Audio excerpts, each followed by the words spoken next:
Hello, everyone, and welcome to episode 6 of the Water Relief podcast. And I'm your host, Andre Bright, your burnout coach.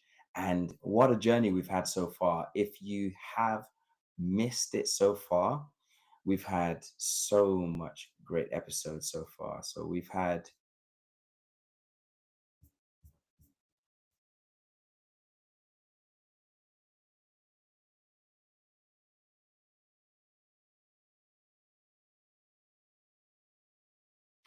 welcome everyone to episode 6 of the Water Relief podcast. And I am your host, Andre Bright, your burnout coach. And I'm so happy that you're here.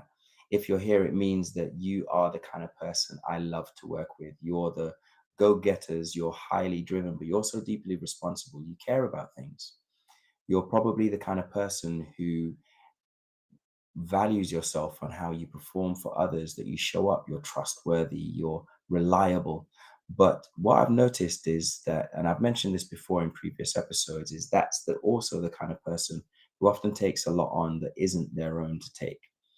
And you might be experiencing other people's stresses and burdens as well, but you might feel like you don't want other people to be feeling your stresses, so you keep it to yourself. And what that ends up doing is finding yourself in a situation where you start burning out silently. You start to see the symptoms, but not actually connect it to the causes. You might be doing things for other people and pushing past your limits because you feel like that's the norm. You might be experiencing certain levels of stress that are uncharacteristic of a natural. You might be experiencing levels of stress that you've called normal, but if you speak to other people, they're like, wow, how do you even deal with that? And today, we're talking about a really important concept. It's called the recovery paradox. So if you're the kind of person who takes time off, you have your holidays, your sick leave, you take your breaths, your pauses, but you still feel stressed, then this one's for you.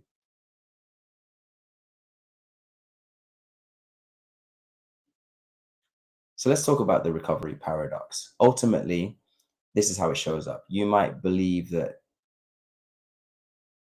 you might be the kind of person that believes the next holiday, next long weekend, next spa day will fix everything. And then when it doesn't, the disappointment gets even deeper. And ultimately, that's because your identity is wrapped in performance. Stepping away, when you step away, it makes you feel anxious or guilty. Have you ever felt that?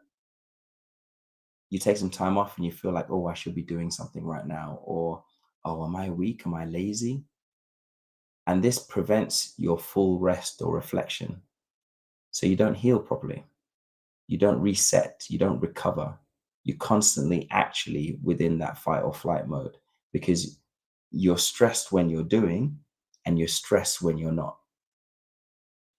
And then when you return to the same system, same demands, same identity patterns, the relief wears off pretty quickly. You've taken 6 months off, gone on your honeymoon, you've gone on your sabbatical, but on day 2 or week 2, you're already back to where you were in the first place. And you feel stuck in the cycle. No matter what you do, you fall back into this rhythm. And it's actually called the burnout cycle. You might start okay and you take on more and more responsibilities, more work, and you reach a limit and you start to break down. You start to see the symptoms. You start changing physical, mental, emotional, behavioral changes, and you start hurtling towards burnout. And then you crash. And at that point, you start to do recovery mode. You either have to take time off or it takes time for you. A lot of people might experience this. Your body actually goes into shutdown and it says no, and that becomes a hospital emergency and you crash. And at that point, you have to start from the basics, building yourself back up again. What are the things that you need, your values, as well as your habits, your rituals, the things that help replenish you. And then you start to feel better. You start to get back on top and you realize, oh, actually, I've got some strength and capacity left. So then what do? You start to pile on again. And the things that got you out of the water, you stop doing. And so the cycle continues. You start to build up, and build up until you hit that back wall again, and you're back. So the paradox is having the break, but not the redesign. You reset on your reset is short lived. The thing is, true recovery means rebuilding from inside out, not outside in. It starts from within first. And the research backs it up. So, recovery is often framed as rest more or take holiday, but research shows that unless identity, values, nervous system, and culture are addressed, the same system will put you right back into what you were experiencing before. And that concept of recovery capital, which is purpose, belonging, identity, and values, shows that genuine recovery involves more than downtime.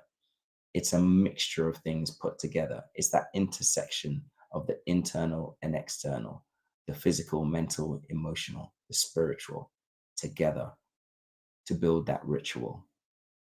And the studies also show that the high performers often return from break but slide right back into burnout because the underlying misalignment and system drivers have remained unchanged. So we need to change those drivers to be able to truly recover. So, how do you do that?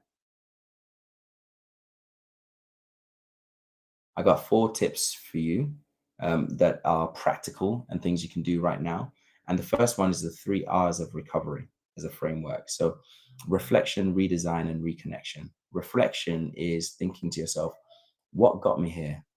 It's the audit of your beliefs, your identities, your systems, your habits, your rituals. How did I find myself in this space? What went wrong? When was the last time I was okay? And what has changed since then? What was happening around that time? Is there something that remained undealt with? Is there a change that I didn't realize impacted me? What are the habits that maybe I stopped doing that I need to actually bring back again? How did I get here? Redesign is looking at what needs to change. So, is there a role that needs to be different? Is there a system change, a rhythm, a value alignment that I need to review? Is there something that needs attention right now? And then reconnection is who or what do I need to do to reconnect with? Who or what do I need to reconnect with? Is it your purpose? Is it people? Is it yourself, the person within? Is it your inner child? And you may laugh at this, but I remember having a client, which I've spoken about before, who realized in a session with me that they can't remember the last time they laughed. They hadn't done anything fun or they hadn't experienced play, which means something active that doesn't require a specific outcome. And that saddened them. They hadn't been treating their inner child. And so there was no balance. Everything was serious. And they felt like their whole personality was shifting as a result.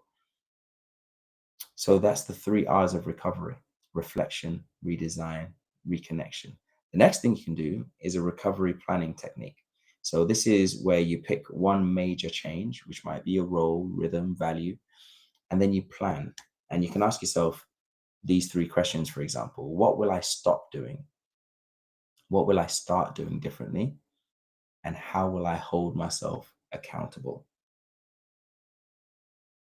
What will I stop doing is really important because we often think to ourselves, we need to do something to get out of burnout. We need to go to the gym. We need to do holiday, etc. All these things are extra things to do. And when you burn out and you don't have the energy, these things these feel like extra work. So start by asking yourself, what will I stop doing to give me capacity? And then what will I start doing differently?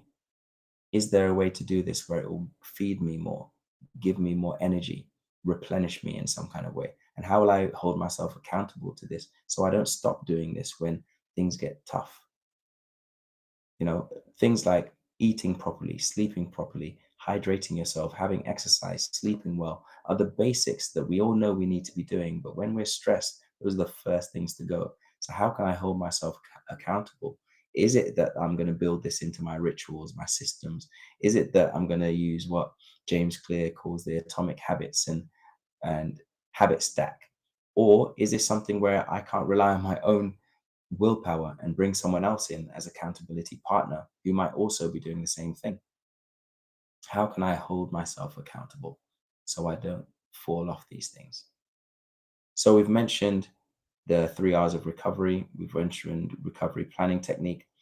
The next one is the return from break protocol. And I encourage you to have a protocol. How do you get back into the system? So before going back to normal, take 30 minutes even, review the audit and pair one task that is different and aligned